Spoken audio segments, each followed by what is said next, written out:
I hope you don't mind that today's movie is a classic Canadian slasher flick. Welcome to Sick Flicks, where I take a deep dive into the cinematic sewer to help you embrace your inner gore geek. I'm Mike Bracken, aka The Horror Geek, and today we're tackling George Mihalka's beloved slasher cult classic, My Bloody Valentine. Released in 1981, Mihalka's film had no shortage of issues to overcome. From shooting in an actual mine, to having to cut footage to avoid an X from the MPAA, to a studio that was disappointed the film didn't bring in Friday the 13th type of money, it's sort of amazing this one has endured for 4 decades. But like Harry Warden, My Bloody Valentine wasn't going down easy, and has not only inspired a remake, but almost got a sequel back in 2001. Mihalka says he approached Paramount with a sequel idea, but they weren't interested. What might have been. But enough about that. Can this masked killer off enough blue-collar stiffs to earn a coveted 5 barf bag rating? Let's get to the gore and find out. Oh, and before we get started, today's video is sponsored by patrons Deanne the Old Ones, Dale Murky, and James Kennedy. If you'd like to help sponsor some videos and free me from the shackles of YouTube's tyranny, you'll find a link to my Patreon in the pinned comment and description below. And now, let's get bloody. Looks like we're starting in media res this week. Just 2 guys minding their own business. And here's Lori Hallier, who went on to do what appears to be a lot of Hallmark Christmas movies. Neil Affleck, presumably no relation to Ben, one of the duck from the Affleck commercials. Affleck says the producers kept the identity of the film's killer a secret from even the cast, but he figured it out early based on prosthetic work done in the FX department. Hey, Alf's in this. I never knew his last name was Humphreys. I thought it was Shumway. Jean LaFleur. That sounds like he should be playing wing for the Montreal Canadiens. Hey, what sort of kinkiness is going on here? Is he gonna plumb her depths? No, keep the mask on. Oh yeah, she's fondling his tube. Hell yeah. No, not like that, you pervs. His breathing tube. Oh yeah, and directed by George Mihalka. Mihalka had a real nightmare of a time with the ratings board on this one, who gave the original cut of the film an X. We're covering the unrated cut today, but it's still not totally complete. Mihalka says this version is basically like 85% of his original vision. Oh yeah, his mask is all fogged up now. And he's gonna give her a good poking. Hell yeah. No, I mean with the point of his pickaxe. And title card. It's low effort, but kudos for the hearts for the O's. You'll also notice it says The Secret Film at the bottom, which was the original title when this was in development. The producers didn't want anyone stealing their Valentine's Day movie idea, so they hid the title. Thursday, February the 12th, which means tomorrow is Friday the 13th. And the 7 dwarfs head off for another long day in the mines. Hi-ho. I'm gonna tell Sterling this is Svengoolie. Oh, and here's notorious serial killer Ed Kemper. Oh, looks like they're getting the truck out of there. What the hell is this? It's like a short cab bug. The film was shot in Sydney Mines, Nova Scotia, a small Canadian mining town. And you can tell, because this looks very authentic. Also, clearly they take Valentine's Day very seriously here. I'm just gonna stand here on the wall drinking my Molson, eh?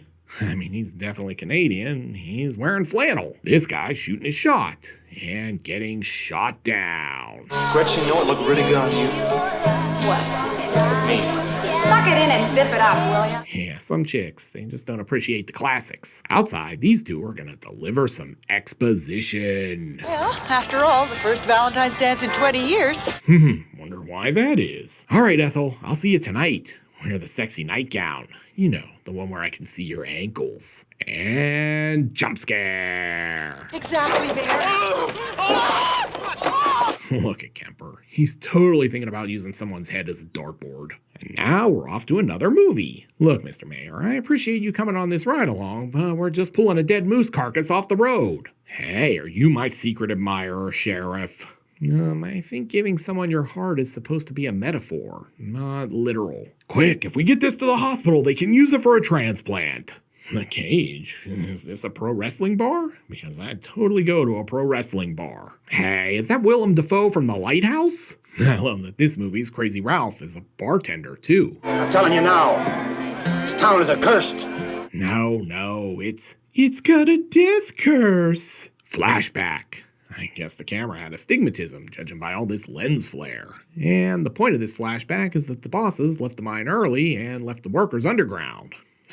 Capitalism. Ooh, looks like someone lit a fart down here. 5 men were buried alive. That's what they call the sin that starts every horror movie, and save the cat. Ha ha ha ha, yeah, we buried those guys alive. Now we don't have to pay them.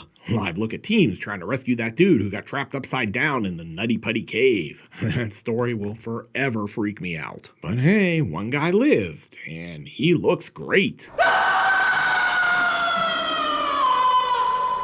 And here's why he's freaked out.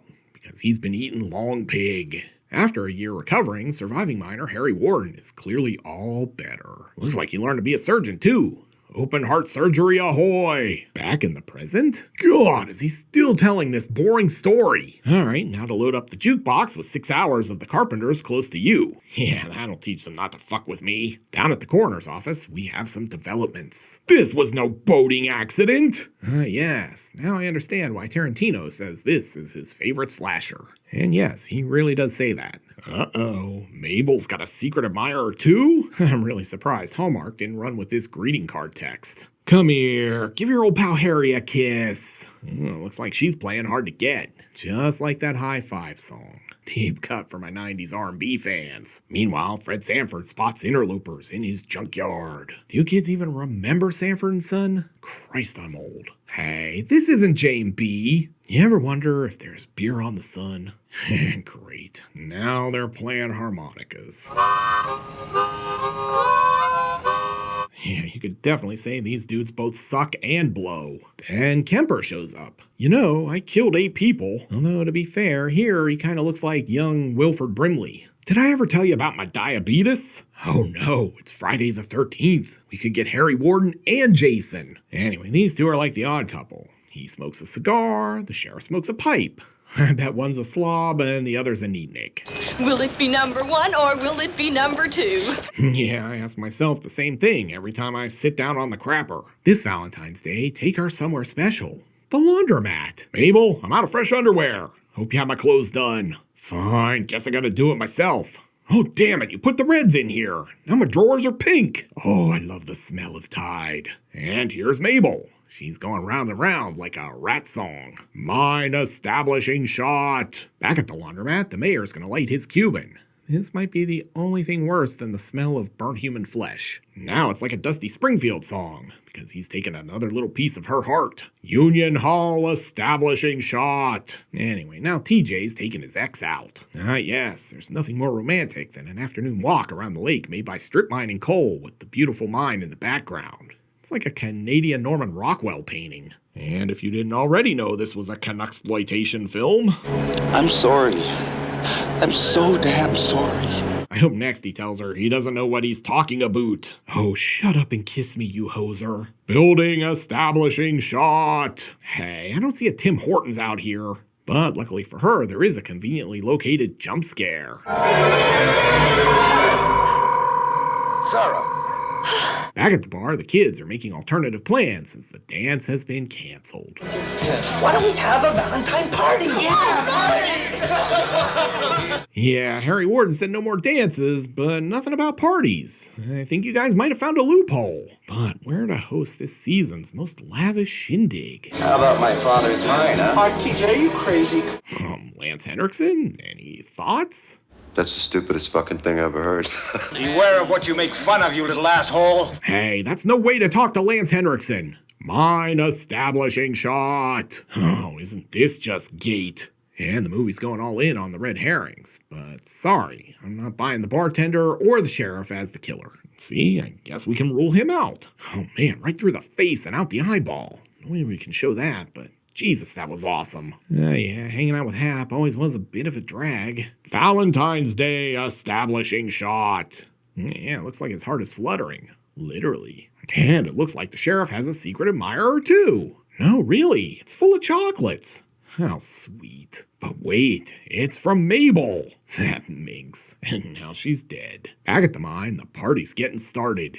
Oh, does anybody want a beer? No thanks, I can't believe it's not Wilford Brimley. I was hoping you'd bring Quaker Oats. Oh god, look at this dude. Sweet neckerchief, man. Maybe you can use it to hide your face when you rob a bank later. And it looks like this chick is gonna help a guy work his stick. Hell yeah. No, I meant his pool cue. Well, I know this is a party, but this seems like as good a time as any to perform a health inspection in the kitchen. Just insert your own hell yeah joke for him fondling these wieners. But surprise, he's gonna get killed. I don't think this pot is clean enough. Let's go in for a closer look. It's like bobbing for apples with wieners. Hey, is that Chekhov's rifle in the background? Oh, even the dog's got a Valentine. I get Odin a Valentine present every year. Anyway, there's a card, and I bet it says, I choose you. Back at the party, it looks like Axel's gonna get a call from the mine's HR department. Oh, come on. Will you please stop it?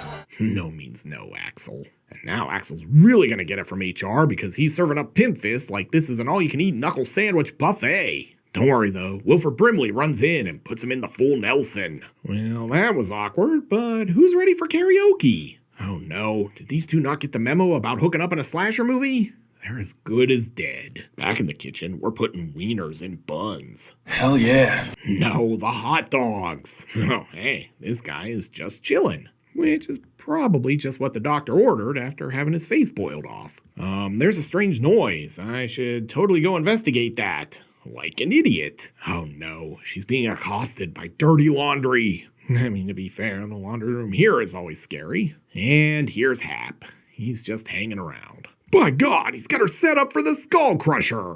When is AEW gonna hire me to call some matches? No one will ever even know JR is on vacation. That's how good my JR is at this point. He's gonna shower her.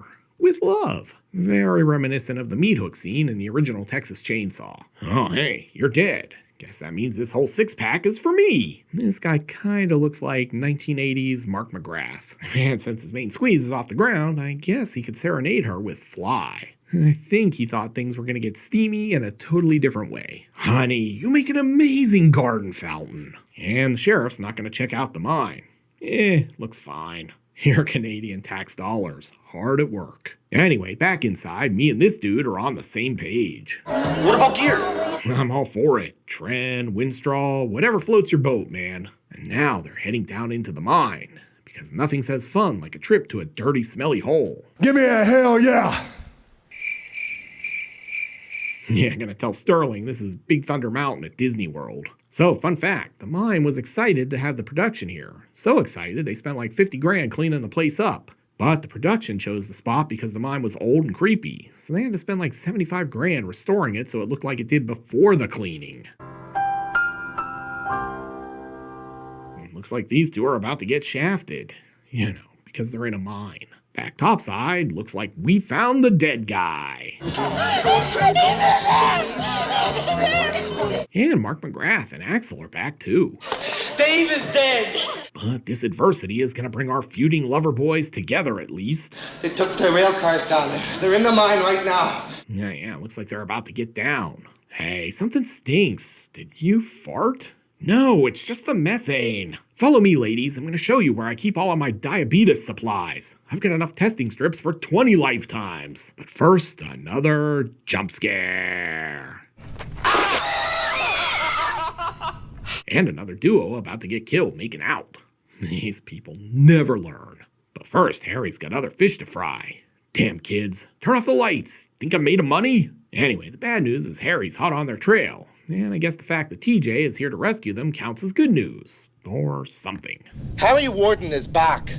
Alright, you all shut up and listen. I'm wearing the talking neckerchief. Man, this dude's showing a lot of chest for Canada in February. And it looks like our lovebirds got shish kebabbed. This is one of the scenes that had to be cut to appease the MPAA. And now Wilford Brimley's gonna get it. I mean, I guess this is better than losing a foot to diabetes. Wait a minute, is this Nail Gun Massacre? I will say this Pinhead cosplay needs some work. I mean, he must have run into a carpenter, because he's been nailed. Hey, I got a few bones to pick with you kids. You ever notice how much this movie feels like an R-rated Scooby-Doo episode? And Brimley's girlfriend is freaking out, so we need to settle her down with a pimp hand. Stop it! Oh, look, Axel is here. Could he be our killer? So, if you're wondering why some of the mine scenes are so dark, it's because this was a real mine, as mentioned earlier, and they couldn't use a ton of lights because of the gases down there. Looks like someone has tunnel vision. But before they can get out, Axel is gonna hacksaw Jim Duggan, Harry Warden. Oh, it's just TJ. I mean, he had that coming, honestly. And nice of the sheriff to finally arrive. Is this Don Frank's real hair? Because it looks like a rug in some of these shots. Oh man, I'm missing one hell of a Cypress Hill show judging by all this smoke. Just keep walking. One-Eyed Willie's treasure is just up ahead. I can feel it. Oh no, the lift up is like a Beastie Boys song because it's been sabotaged. But there's a ladder and someone's getting a view. I don't think this is what they meant when they said there were opportunities to climb the corporate ladder down at the mine. But before they can get to the top, Howard decides to drop in. Why are they going down? He lost his head. You cannot save him. Now they're heading for the mine cars, except for Axel. Either he's dead or he just passed a big bean burrito. I could see either being valid based on the sound alone. With Axel gone, now TJ has his ex all to himself. But you know what they say about minors? They have rocky relationships. Now the girls are on their own, like this is that Bobby Brown Ghostbusters song. But surprise! Yeah, I guess he made his point. Oh hey, here come more cops. Maybe they can stand around and do nothing too. And TJ's back. I wonder if he's our killer. Nah, too obvious. And case in point, here's Harry. Yeah, slowest chase scene ever. Hey, I just wanted to pick your brain about some holiday ideas. Shovel off, pal. Hey, you know why you can't drink in a coal mine? Because it's full of miners. Harry's like, I'm gonna kill you for that joke. You've heard of guys fighting tooth and nail, but never shovel and pick. And now he's got a knife, which is some cutting-edge technology. But surprise, she rips his mask off and it's Axel? Damn it, I'd have gotten away with it if not for you meddling kids. And why is he doing this? Because he watched Harry Warden butcher his dad. Hooray for generational trauma. And then he gets buried alive for his troubles. That clearly rocked his world. So, you want to go grab a bite at Mary Brown's? My treat. Oh, wait, he's still alive. I just wanted to lend you guys a hand. So, I guess that was a no on the Mary Brown's chicken sandwich. And he's doing some impromptu amputation surgery in there, it seems. Oh, it's a farewell to arms. And he escapes. Sarah, be my bloody Valentine. Title mention, drink, and cue credits. So, what do we learn from My Bloody Valentine? Well, for starters, the Canucks can make a pretty good slasher flick when they wanted to. Quentin Tarantino has said that this is his favorite slasher, and while I wouldn't go that far, it's still pretty wild. It's got that early 80s vibe I love, and the setting is great. Plus, the story of Harry Warden is just a classic slasher killer backstory. This one just hits me right in the nostalgia every time I see it. Plus, I think the remake is actually pretty fun too. I'm not gonna watch the whole franchise worth of sequels to this one and been happy. But enough about that. Can My Bloody Valentine break enough hearts to earn a coveted 5 barf bag rating? Let's go to the gore card. In terms of gross anatomy, this one is solid. When we talked about how the film was toned down to appease the MPAA, there's still plenty of good FX work here. Portrayed to a woman burned alive in a dryer. 2 pickaxes to the chest, a severed arm, a popped out eyeball, a decapitation, a nail gun massacre, and more. The FX are great, and there's more than enough here to give this one a very respectable 4 barf bag rating. It's not wall-to-wall splatter, but My Bloody Valentine is a sick little flick. Looking for another classic Canadian slasher film from the 80s? Then be sure to check out my review of Curtains. You'll find a link here on the screen. I'll meet you over there. Until next time, I'm Mike Bracken, aka The Horror Geek, bringing you all the splatter that matters.